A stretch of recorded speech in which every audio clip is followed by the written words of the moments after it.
देवाला आपण नारळ का फोडावा हे आपण आज जाणून घेऊयात। असे मानतात की नारळ फोडल्याने आजूबाजूची निगेटिव्हिटी, नकारात्मक ऊर्जा नष्ट होते आणि नजर तसेच आपल्या आयुष्यात काही अडथळे असतील तर तेही दूर होतात। नारळ म्हणजे मानवाचे डोके, नारळाची शेंडी म्हणजे मानवाचे शरीर जे आपण काढून टाकतो। नारळाचे तिन्ही डोळे देवतेकडे टेकून आपल्या अहंकाराची पूर्ण शरणागती आहे असे समजून आपण ते देवाच्या चरणी ठेवले पाहिजे।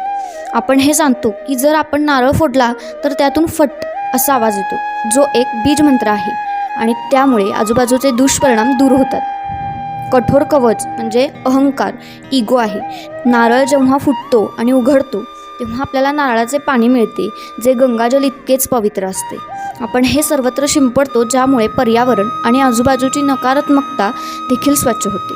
जेव्हा नारळ आपण अर्पण करतो, देवासमोर फोडतो, तेव्हा आपल्याला जवळ असलेली, आपल्याला बांधलेली वासना, नकारात्मकता काढून